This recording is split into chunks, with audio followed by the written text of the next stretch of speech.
και μας αυτό. Την άσκηση, αν στον συνάδελφο σας, στο Μαρίνο, έχει εντοπίσει μια ανακολουθία στο PDF που σας έχω ανεβάσει. Αναφέρω στη διατύπωση του βιβλίου, η άσκηση 8.3 είναι αυτή, που σας την έχω βάλει σε ένα εργασία, ότι αναφέρω στο πρόβλημα του εφημεριδοπόλη, ότι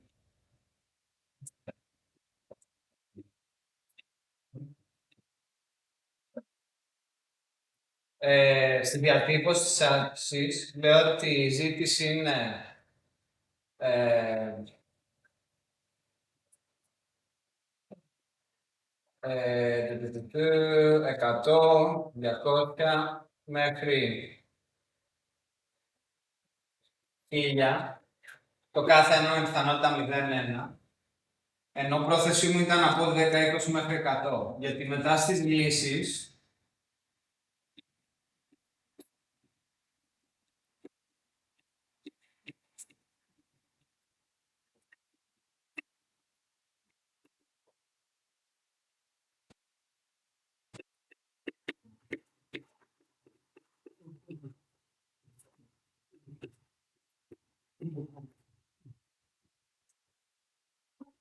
αυτό που αναφέρω σαν νούμερα στις λύσεις αντιστοιχούν σε κατανομή 10, 20 μέχρι 100, πιθανότητα 10% του καθένα.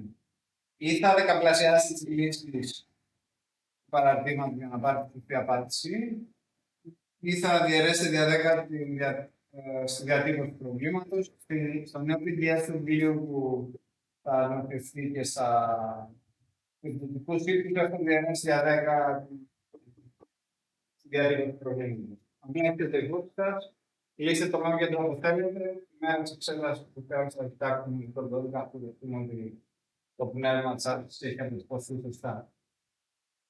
Ξεκάθαρο. Όχι, δεν το συζητήσαμε αυτό την προηγούμενη φορά. Πήγα και την. Ωραία, ωραία. Νομίζω, αν δεν κάνω λάθος, διορθώστε με αν είναι κάτι άλλο. Ο Ήλιος αναφέρω στις διαφάνειες ότι υποβάλλεται την Κυριακή πριν την τελευταία εβδομάδα μαθημάτων. Εξέτασης. Πρόθεση μου είναι να γίνει εξέταση την τελευταία εβδομάδα μαθημάτων. Για να έχει τόσο πιο πολύ χρόνο γίνεται, που σημαίνει 6 Ιανουαρίου, κάτι τέτοιο. Εντάξει. Ωραία. Λοιπόν,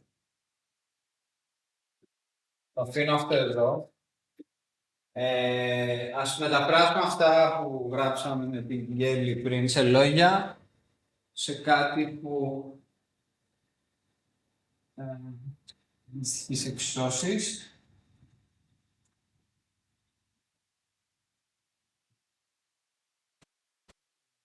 Θα σας δείξω το μοντέλο.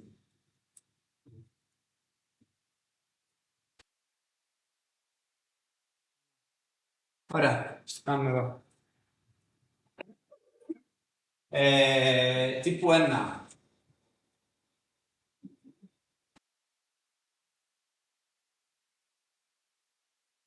Πες το Δημήτρη. Δεν υπάρχει. Για πες τύπου 2. Λάμδα, κάθετο.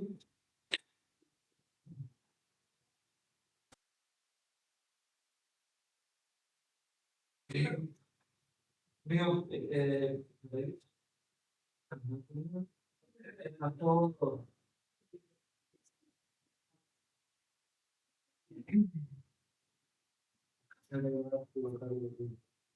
όπως θες το κάνεις, γενικά, απλά επαναλαμβάνεις ανισότητα με όποιον τρόπο θες.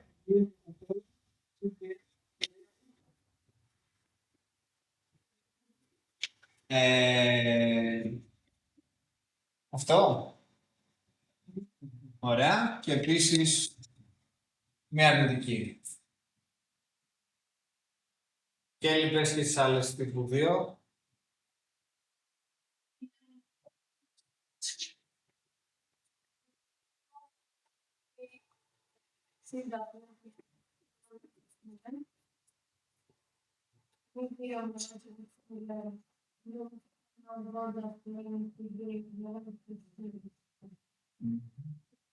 Ωραία.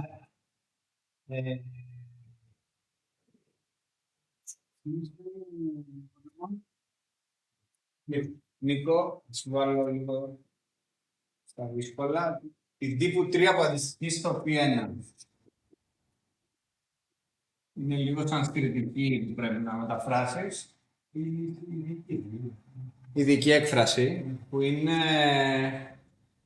σκανάρω και μετά αν είναι με ιστοποίηση παίρνω πλην τον πολλαπλασιαστή για να ολοκληρώσω την έκφραση, όλο είναι αρνητικό.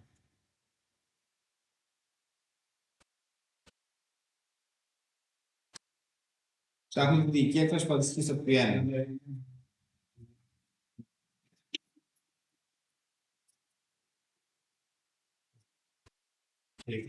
Ωραία. Αντρέα, για πες δεύτερη τύπου 2.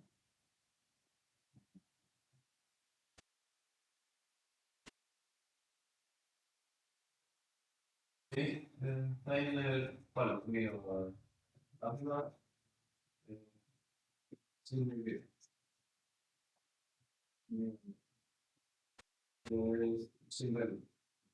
Συν 50. Εντάξει. Τύπου 3 δεν έχουμε γιατί όλες οι πρωταρχικές μεταβλητές είναι αρνητικές. Τύπου 4 δεν έχουμε γιατί... Λέω, τύπου 4 δεν έχουμε γιατί όλες οι πρωταρχικές μεταβλητές είναι μη αρνητικές και οι τύπου 4 αντιστοιχούν σε ελεύθερες διοικές μεταβλητές. Εντάξει. Σε ελεύθερες πρωταρχικές μεταβλητές. Πες το σωστό. Οκ. Αυτή είναι το σύνολο των συνθηκών Καρπ-Κουντάκερ και κάτι που είναι πολύ ωραίο για τα γραμμικά προγράμματα είναι ότι είναι ισοδύναμο αυτό το σύστημα και με το πρωταρχικό μοντέλο που θέλετε να λύσετε και με το διοικό. Είτε λύνεται αυτό, είτε λύνεται το πρωταρχικό, είτε λύνεται το διοικό, θα πάρει την ίδια απάντηση. Και είναι πιο δύσκολο υπολογιστικά, θέλετε.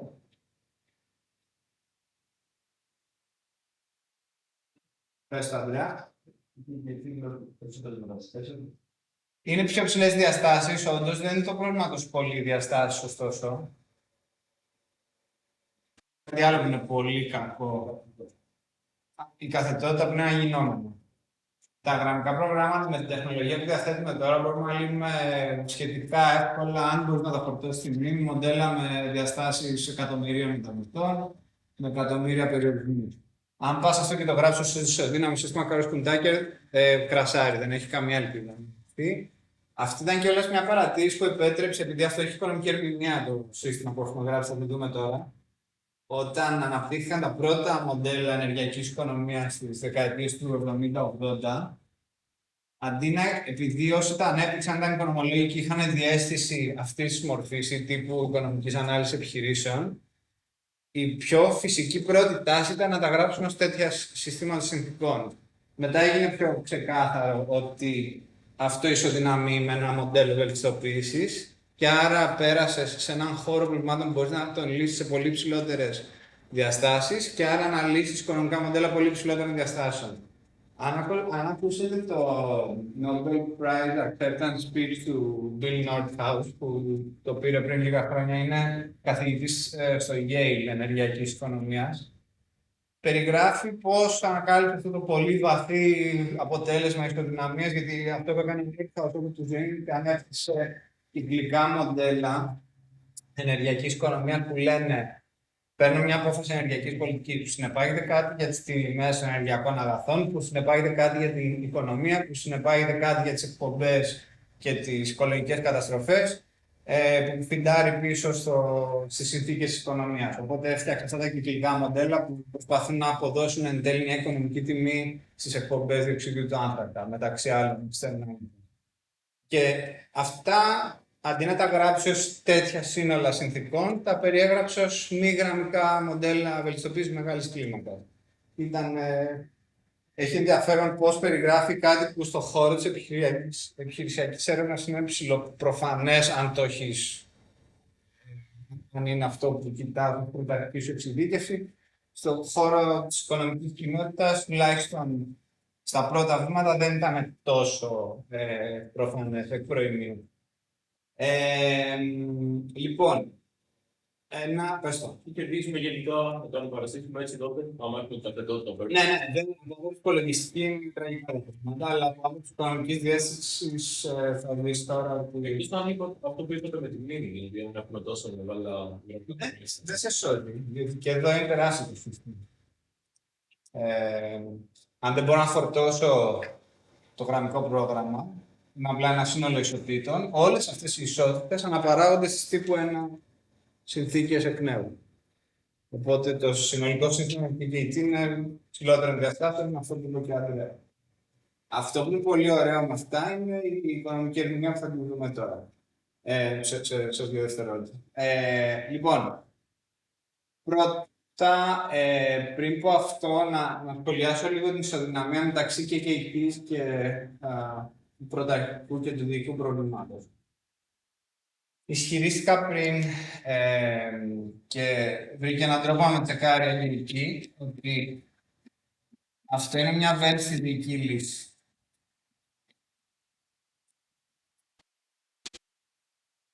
Και επίσης με το μάτι όλη η σύσσωμη επαλήθευσε ότι αυτό είναι μια βέλτιστη πρωταρχική λύση. Με την Αγγελική αυτό που τσεκάραμε είναι ότι το δικό έπιανε ακριβώς την τιμή του πρωταρχικού. Οι συνθήκες και γιατί είναι ένας άλλος τρόπος να πιστοποιήσεις ότι όντως αυτό που σου παρουσιάζουν είναι βέλτιστο. Η ιδέα είναι η εξής. Αν σου παρουσιάσω ένα ζεύγος πρωταρχικών διοικών μεταβλητών και το πάρεις ακριβώς σε αυτές τις συνθήκες και ικανοποιούνται οι συνθήκες, αυτά είναι πρωταρχικά βέλτιστα και αυτά είναι διοικά βέλτιστα. Οπότε, αν πάμε π.χ. στην πρώτη συνθήκη εδώ πέρα, ή μάλλον ας πάμε σε αυτήν εδώ που έχει πιο πολύ ενδιαφέρον. Ικανοποιείται αυτό το σύστημα εδώ. Πόσο είναι το μ2, όχι, δεν μου αρέσει αυτό. Ναι, όχι, μου αρέσει. Το μ2 είναι 0. Είναι το 0 μεγαλύτερο συνδυασμός, είναι. Το π2 είναι μικρότερο ίσο του 80, είναι γιατί είναι 40.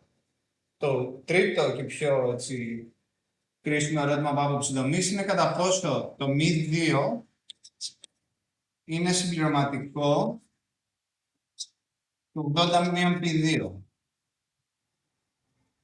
Και η απάντηση είναι ναι, γιατί αν και αυτό δεν ισχύει ως ισότητα, η αντίστοιχη διοική μεταβλητή είναι 0. Γι' αυτό έλεγα πριν ότι υπάρχουν σχέσεις συμπληρωματικότητας μεταξύ των διοικών μεταβλητών και των αντίστοιχων περιορισμών ή των πρωταρχικών. Είχα πει. Ναι, και είχα πει επίσης ότι αν αυτό είναι θετικό, συνεπάγεται το π2. Εδώ συγκεκριμένα είχαμε πει ότι αν το μ1 είναι θετικό, το π1 αναγκάζει να είναι 60, ενώ αν το π2 είναι μικρότερο το 80, αναγκάζει το π2 να είναι 0. Εντάξει.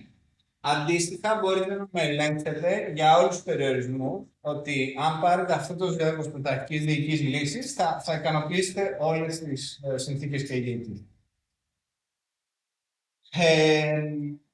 Τώρα, παραθέτω μια λίστα από λόγους που μας ενδιαφέρουν αυτές οι συνθήκες. Δεν θα επεκταθώ σε αυτό το μάθημα, γιατί το κάνω σε ένα σωρό άλλα μαθήματα. Με εξαίρεση μερικά παραδειγματάκια που θα δίνει μια γεύση των πρακτικών εφαρμογών. Αλλά έτσι απλά για να το έχετε υπόψη σας, ο τρόπος που τιμολογούμε τον ηλεκτρισμό στα χρηματιστήρια ενέργειας κάθε 15 λεπτά βασίζεται σε αυτές τις αρχές. Ο τρόπος που τιμολογούμε την πρόσβαση στα δίκτυα ηλεκτρισμού βασίζεται σε αυτές τις αρχές. Ο τρόπος που τιμολογούμε την εφεδρεία, που είναι οι επικουρικές υπηρεσίες που σιγουρεύουν ότι δεν θα πέσει το σύστημά μας όταν βάζουμε ένα σωρό ανανεώσιμες στο σύστημα, βασίζεται σε αυτές τις αρχές. Έχει να κάνει με το αποδεικνύει ότι οι αγορές μπορούν να υποστηρίξουν μακροπρόθεσμα το βέλτιστο μείγμα ηλεκτρισμού και αυτό μετά δημιουργεί μια ενδιαφέρουσα συζήτηση σε σχέση με το κατά πόσο η ενεργειακή κρίση περσινή δικαιολογούσε τιμές στα 300 ή στα 350 ευρώ τη μεγαβατόρα. Η θεωρία λέει ότι από άποψη τέλειου ανταγωνισμού αυτές οι τιμές έχουν μια βάση. Και ένα από τα side effects που θες να πετύχεις με αυτές τις τιμές είναι να πάει πίσω η ζήτηση λίγο και να επενδυθούν πιο πολλές ανανεώσιμες, οι οποίες θα πετάξουν έξω τα φυσικά αέρια που προκάλεσαν το πρόβλημα εξ αρχής. Υπό την προϋπόθεση ότι το πρόβλημα είναι δομικό και δεν είναι απλά ένα μονοπόλιο που σε χτυπάει, έρχεται σε μαχαίρον και φεύγει. Άμα το πρόβλημα ήρθε εδώ για να μείνει, πρέπει να βρούμε τρόπο να απεξαρτηθούμε από το φυσικό αέριο. Και μετά θα δούμε την εφαρμογή σε τιμολόγηση ενέργειας σε μοντέλα που υπόκεινται σε περιορισμούς ράμπας. Αυτό υπάρχει επίσης σαν παράδειγμα στο παράρτημα, δεν θα το συζητήσω, και άλλα μοντέλα κοινωνικά που έχουν κάνει υποκατάσταση. Οπότε, με αυτά εδώ δίνω το hint ότι όλη αυτή η ιστορία έχει να κάνει με οικονομικά μοντέλα και αυτό θα γίνει ξεκάθαρο από το επόμενο παράδειγμα. Διαισθητικά, ή μάλλον, συγγνώμη, για όλους τις τι είναι αυτές οι τρεις διοικητικές μεταβλητές από άποψη οικονομικής ερμηνείας? Πες το. Ναι, τιμή καθάρισης αγοράς. Το δεύτερο, δεν θα καταλαβαίνω πώς θα παίρνει Σε ευρώ τώρα το κέρδος σου και το ίδιο για το αντίστοιχο δεύτερο παίκτη. Οπότε, Δημήτρης ισχυρίζεται ότι αυτό είναι η τιμή εκαθάρισης, τιμή οικονομικής ισορροπίας. Αυτό είναι το κέρδος του πρώτου παίκτη και αυτό είναι το κέρδος του δεύτερου. Τώρα, όταν κοιτάζαμε με τον Χρυσόστομο τη θεωρία της επιχείρησης, η υπόθεση εργασίας που κάναμε ήταν ότι μια επιχείρηση. Γιατί ισχύει αυτό που είπε ο Δημήτρης, που είναι πολύ βάθια, αν το σκεφτείτε, δεν είναι καθόλου προφανές. Γιατί μια δίκη μεταβλητή να έχει μια τέτοια οικονομική ερμηνεία. Η προέλευση εδώ έχει να κάνει με τη θεωρία, την κλασική μικροοικονομική θεωρία, συγκεκριμένα τι υποθέσεις κάνουμε για το πώς αποφασίζει μια επιχείρηση. Πώς αποφασίζει μια πλήρως ανταγωνιστική επιχείρηση, ή με άλλα λόγια, μια επιχείρηση που να αφελήσει, καλοπροαίρετη, πολύ μικρό ψάρι στον ωκεανό της οικονομίας.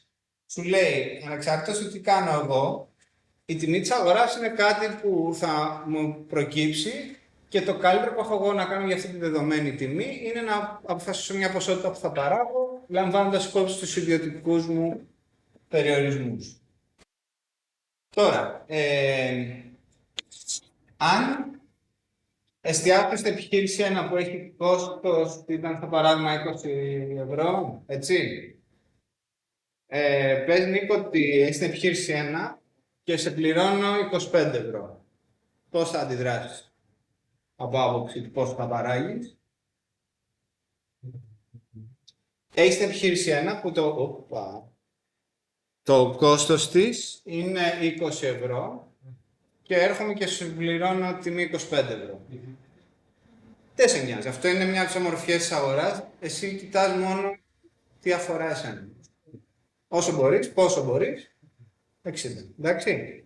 Αν σε πληρώσω 19 ευρώ, 0. Οπότε αυτό που λύνει στο κεφάλι του ο Νίκος είναι ένα μοντέλο μεγιστοποίησης κέρδους, όπου παραμετροποιώ εγώ το λάμδα και του πετάω διάφορες τιμές λάμδα. Οπότε ας θεωρήσουμε το λάμδα ως μια σταθερή παράμετρο για το μοντέλο μας και ας περιγράφουμε τις συνθήκες KGT που θα απαντήσει τώρα στο ερώτημά σου. Χρυσόστομο, γιατί μας ενδιαφέρουν αυτές τις συνθήκες KGT.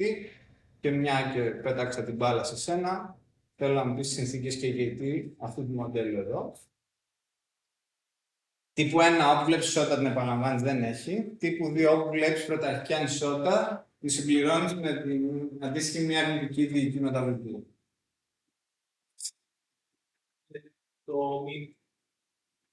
Δηλαδή το μη 1 να είναι μικρότερο ίσο.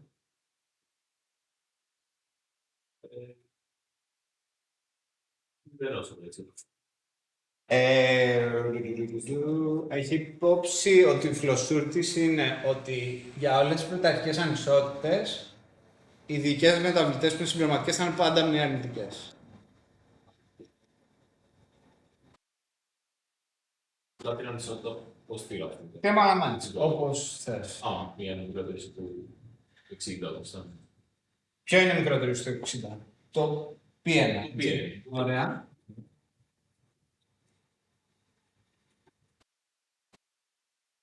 Θα το γράψουμε με μία ένα.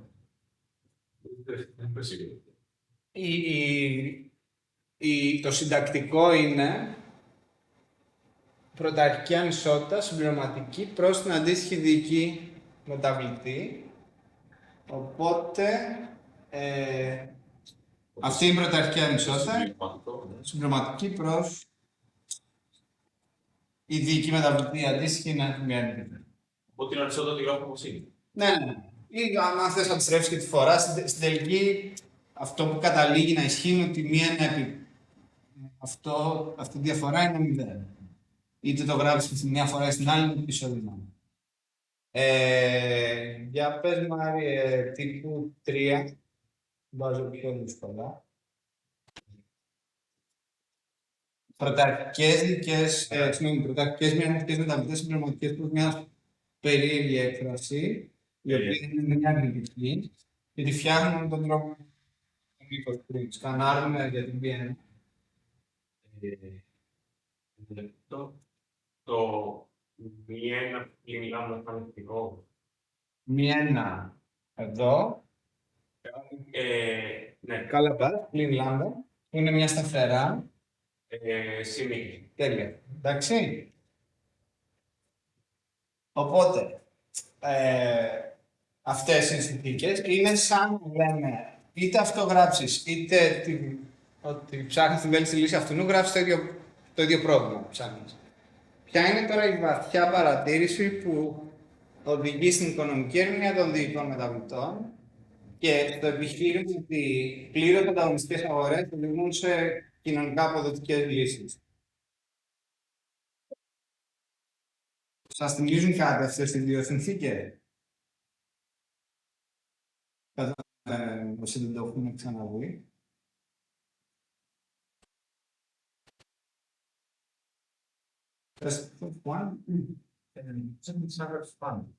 Τέλεια.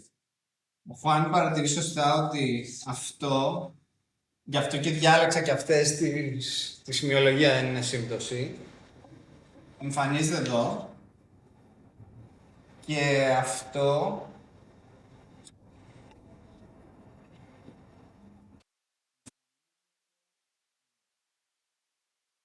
εντάξει.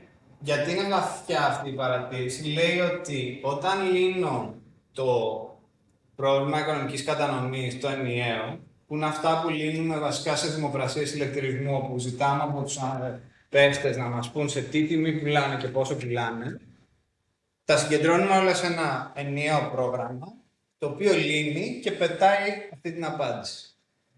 Τι εγγυάται αυτή η παρατήρηση του Χουάν?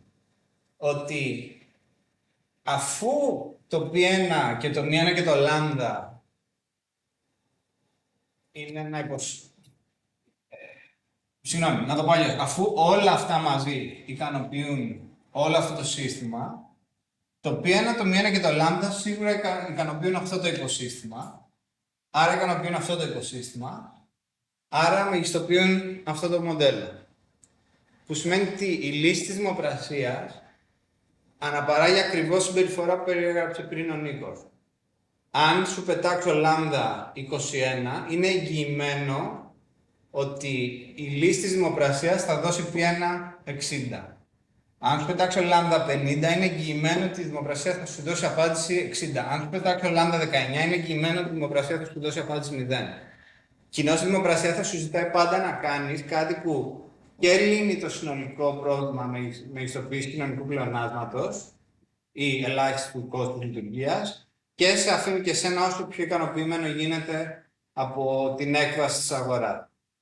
Και αυτό δίνει μια πιο ξεκάθαρη εξήγηση του γιατί ισχύει αυτό που είπε πριν ο Δημήτρης, ότι αν θα πρέπει να ερμηνεύσεις αυτό το λάμδα σε αυτό το μοντέλο ως κάτι, ποια θα ήταν η οικονομική ερμηνεία που θα του δίνεις? Το ότι πληρώνεις ως παραγωγός για να παράγεις π1, άρα η τιμή του αγαθού. Έτσι, οπότε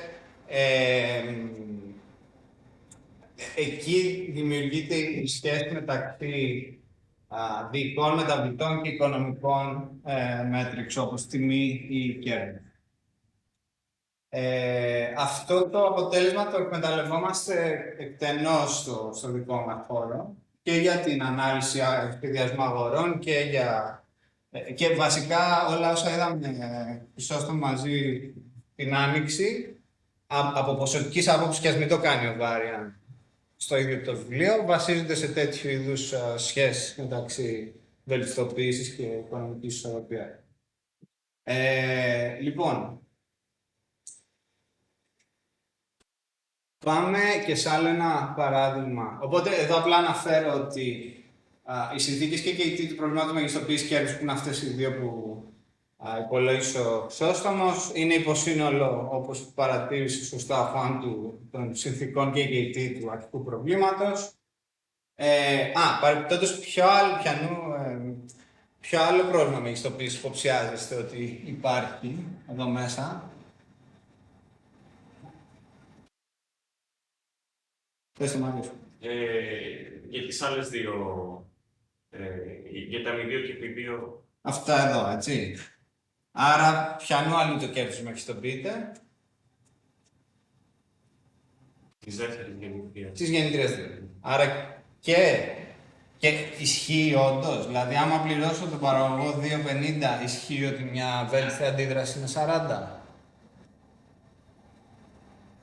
Η ιδέα είναι ότι για τον παραγωγό 2 είναι λάμδα επί 2 μείον 50 επί 2 για το π2 μικρότερο ίσο του 80 και σου λέει, κοίταξε, αδιάφορος είμαι, αφού με πληρώνεις το κόστος μου, είτε μου ζητήσει 40 είτε 0 είτε το 80 μου κάνει το ίδιο. Άρα όντως το 50 και σου ζητάω να παράγει 40 είναι μια συνεπής λύση που υπακούει στο κριτήριο της μεγιστοποίησης κέρδους του παραγωγού. Και η τελευταία συνθήκη που είναι αυτή εδώ πέρα, απλά λέει ότι η αγορά εκαθαρίζει. Δηλαδή, όποτε υπάρχει πλεόνασμα παραγωγής, η τιμή καταρρεύει σε 0 και όταν η τιμή είναι θετική, αυτό είναι θετική στο επίπεδο που οθεί την προσφορά να ισούται με τη ζήτηση.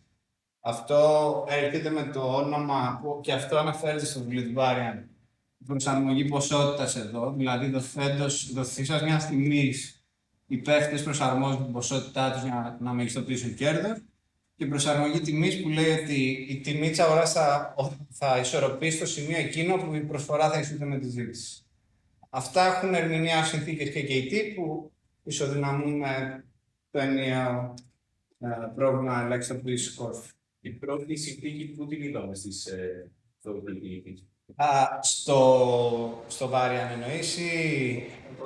Δεν αντιστοιχεί σε κάποιο πρόβλημα μεγιστοποίησης κέρδους. Είναι μια συνθήκη που περιγράφει το φαινόμενο κατά το οποίο όταν υπάρχει πιο πολύ προσφορά από ζήτηση πέφτουν οι τιμές και όταν υπάρχει λιγότερη προσφορά από ζήτηση ανεβαίνουν οι τιμές μέχρι να εξισορροπήσουν. Δηλαδή αυτό το εξισορρόπηση είναι η συμπληρωματικότητα. Αλλά από εδώ το μοντελοποιούμε όμως κάπως. Όχι, την προσαρμογή τιμής όχι. Την προσαρμογή ποσότητα του μοντελοποιούμε. Με ισοδύναμα υποπροβλήματα. Αλλά η οικονομική ισορροπία, αν θυμάσαι τον ορισμό που είχαμε δώσει στο μάθημα οικονομικής ανάλυσης, ήταν ότι είναι ένας ζεύγος τιμών και ποσοτήτων τέτοιο ώστε ο καθένας να κάνει το καλύτερο δυνατό για την πάρτη του και τέτοιο ώστε η προσφορά να ισούται με τη ζήτηση. Το προσφορά ισούται με τη ζήτηση είναι προσαρμογή τιμής με αυτή τη συνθήκη εδώ.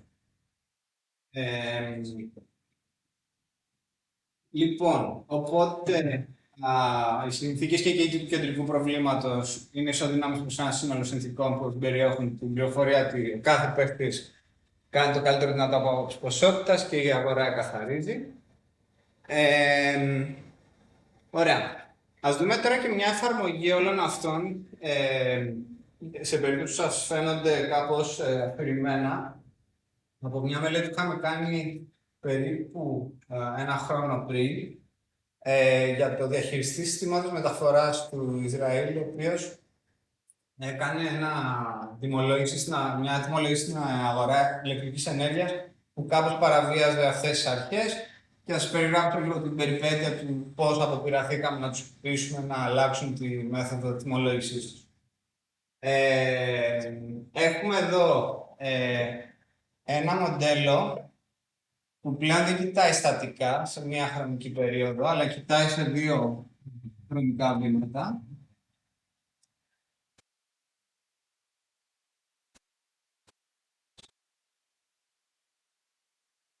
Και θέλω να μου πείτε πόσες μεταβλητές απόφασης πρέπει να έχει αυτό το μοντέλο. Ευχαριστώ.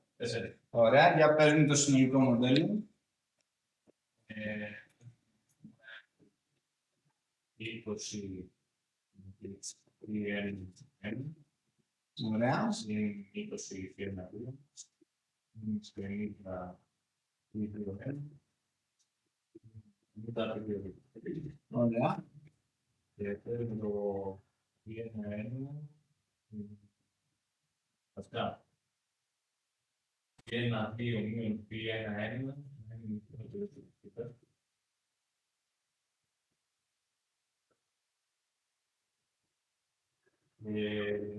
PN1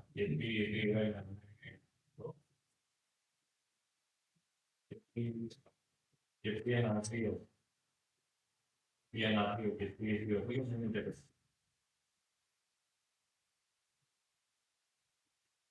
Και όλα μεγαλύτερα. Ωραία.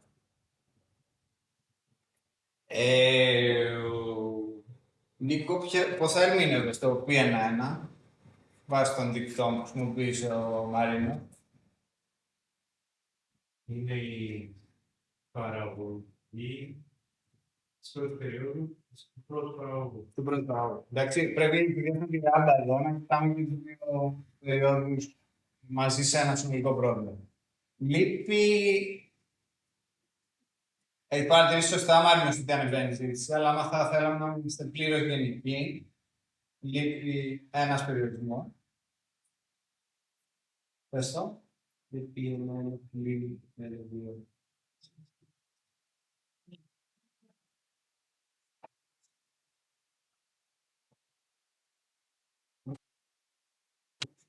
Οπότε ο Γιάννης λέει ότι η ράμπα πρέπει να γίνει σεβαστή και στην πάνω κατεύθυνση και στην κάτω. Εντάξει, αυτό γραφικά αποτυπώνεται εδώ. Το σημείο που θα φτάσω στην περίοδο T συν 1 δεν μπορεί να είναι πάνω από 60 συν P1 ή κάτω από μείον 60 συν P1. Εντάξει.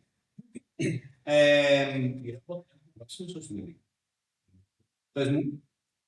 Ο ορισμό για τη ράμπα την έχουμε δώσει αυτή τη στιγμή. Δεν είναι από τη μία περίοδο στην άλλη. Ναι, εδώ η σύμβαση είναι γεννήτρια G για περίοδο T. Οπότε ο δεύτερος δείκτης είναι η χρονική περίοδο.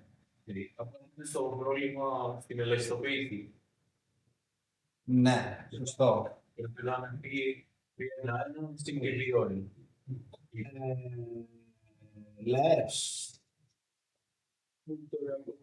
Και το δύο γεννήτρες δεν είναι ίδιο. Δηλαδή είναι για... Η μονάδα 1 έχει οριακό κόστος 20 και η μονάδα 2,50.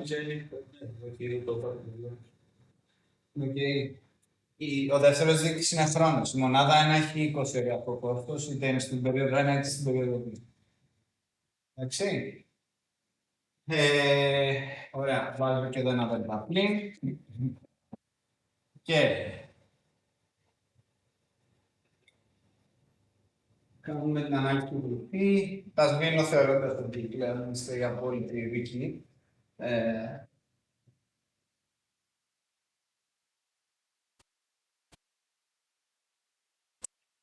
Οπότε, τύπου 1.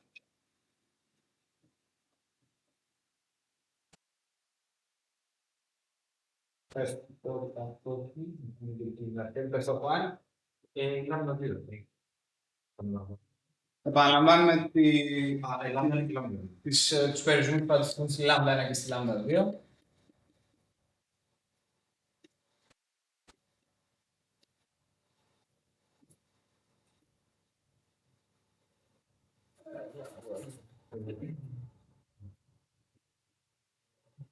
Εντάξει.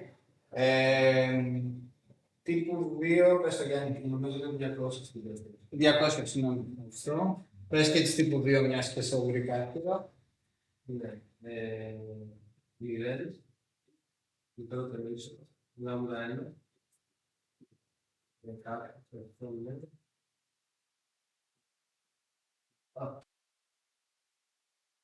Πάμε δεν έκανε. Πες μου. Η τύπου 2 είναι πρωταρχικές ανισότητες, συμπληρωματικές προσθήκες, μια αρνητική δυνατότητα. Δεν σ' ακούω. Δεν βλέπω ανισότητα για το λάμδα 1. Α, όχι, το λάμδα 1 έχεις δίκιο, δεν έχει. Ωραία. Ένα βήμα, ένα, δύο, τρία, είναι το μικρότερο. Ωραία. Αντίστοιχη με το δέλτα φύλλου. Δέλτα ένα φύλλο, ένα φύλλο. Ωραία.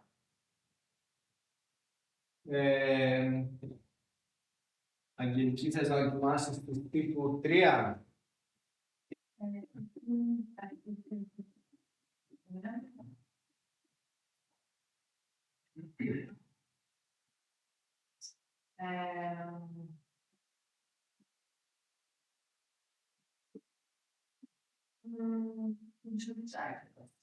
Σκανάρουμε, ψάχνουμε την πυρένα στους περιορισμούς. Όπου την βρίσκουμε, τσεκαρώνουμε με την αντίστοιχη δική μεταβλητή και άμα είναι μεγιστοποίηση, παίρνουμε μείον το πολλαπλασιαστή της αντικειμενικής συνάρτησης. Άμα είναι ελαχιστοποίηση, παίρνουμε τον πολλαπλασιαστή της αντικειμενικής συνάρτησης και έτσι φτιάχνουμε την έκφραση εδώ. Θα είναι πλην δέλτα, νομίζω. Ωραία. Ναι, συν λάμδα 1. Συν δέλτα πλην. Και μετά συν Ναι, νομίζω είμαστε ok. Ωραία. Δεν είναι πλήρως. Εδώ, μεγιστοποίηση αλλάζει το πρόσημο, η μεγιστοποίηση το κρατάει. Για πες το εμπλέξεις. P1, 2. Δέλτα συν, Ωραία. συν λάμδα 2, ένα δέλτα πλήν. Ωραία. Και πάμε και τις τελευταίες τύπου 2 που είναι για την παραγωγή της μονάδας γύρως διοχρονικές περίοδου.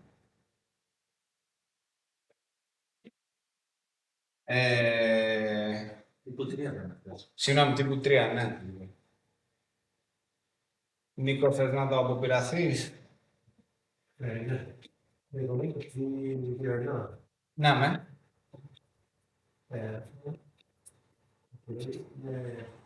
Λάμδα 1, 2 δέλτα πλήν. Στο επίπεδο. Τι δύο είναι.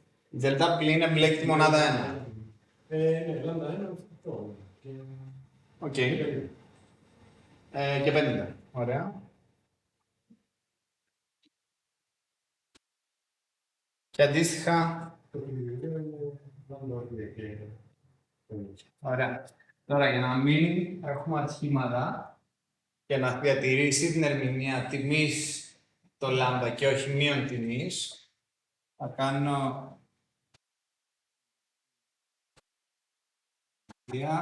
δώσια μείον τιμή.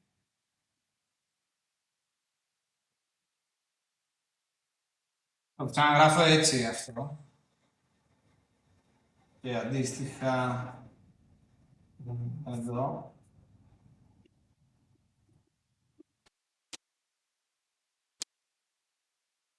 Που σημαίνει τι για τις συνθήκες και τι. Εδώ γίνεται πλήν και εδώ το ίδιο.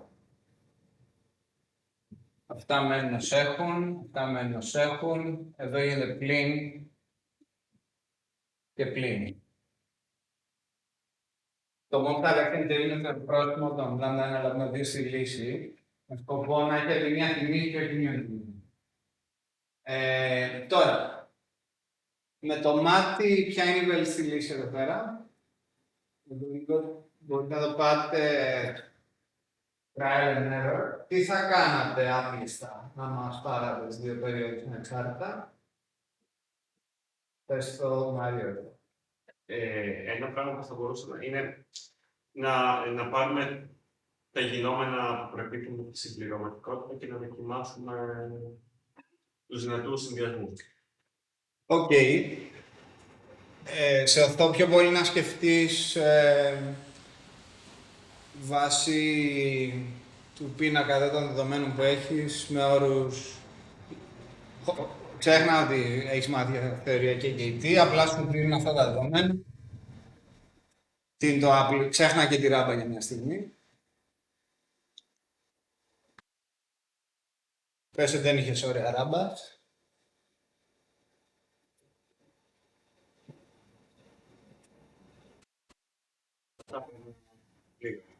Από.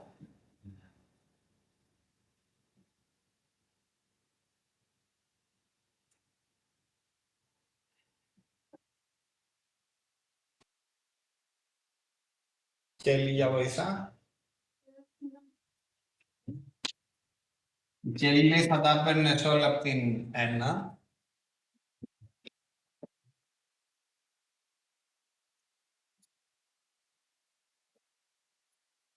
Και ο Χουάν θα μας πει γιατί αυτό δεν είναι καλή ιδέα. Πρώτα, θεωρούμε ότι δεν έχουν όριο. Σε πρώτη φάση, το πάω λίγο trial and error για να βρούμε λίγο με βήματα στη λύση. Τώρα σου λέω ότι έχουν όριο. Άρα, Οκ, αυτές θα παίρνουμε από το 2. Δεν έχει κάποια περίοδο. άρα τι θα πρότεινες? Να έπαιρνε μόνο από το 2. Για ποιο λόγο να πας πλήρως στο 2? Συγγνώμη, να έπαιρνα ό,τι μπορούσα από το 1 Ωραία. μέχρι 60. Τέλεια. Και να το πλήρω από το 2. Άρα, 60. 60 εδώ. Ναι. Και άρα εδώ 120. Ναι. Οκ. Και μετά τα υπόλοιπα από εδώ. Χρυσόστομη καλύτερη ιδέα. Η ράμπα δεν είναι η διαφορά. Η διαφορά. Η διαφορά τους πρέπει να είναι 60. Σωστό. Άρα, Θα πάρω τη μέγιστη διαφορά, δηλαδή το 60 όχι λιγότερο. μπράβο. Και θέλω να συμπληρώσω 200 ανάμεσα. Έτσι πάει. Βάσει το μοντέλο εδώ. Για τη δεύτερη περίοδο. Γιατί δεν θέλει. Εντάξει. Άρα, Άρα από το πρώτο θα πάρω τα 140. Όχι. Λεπτά. έχει διαφορά. Ναι. Μπορείς να το κάνεις και έτσι. Ναι. Οκ, ας το κάνουμε. Όπα, κάτσε λίγο. Όχι, λάθος. Ναι, 140 δεν μας κάνει. Για ποιο λόγο?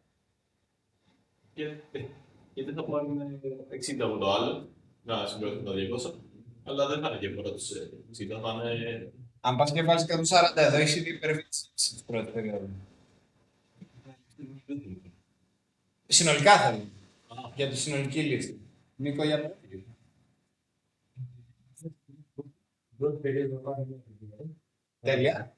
Η δεύτερη θα πάρουμε 160 από το. Αυτό. Εντάξει, οπότε καλύπτουμε τη ζήτηση πλήρως στην πρώτη περίοδο των φθηνών. Γκαζώνουμε που μπορούμε τον πρώτο και ό,τι υπολείπεται θα πληρώνουμε τον δεύτερο. Ναι, τότε η βέλτιστη λύση θα ήταν 250. Το θέμα είναι ότι, και αυτό είναι ένα από τα κομφούδια που έχουν προκύψει με το TSO του Drive, ότι σκέφτονται κάθε περίοδο να ξέρει κάτι μόνο. Ωραία. Τώρα, βάσει συνθηκών και KT και ξεχνώντας λίγο την οικονομική διεύθυνση, τι μπορούμε, εδώ πάλι, ακολουθώντας τη λογική της συζήτησης που κάναμε μόλις,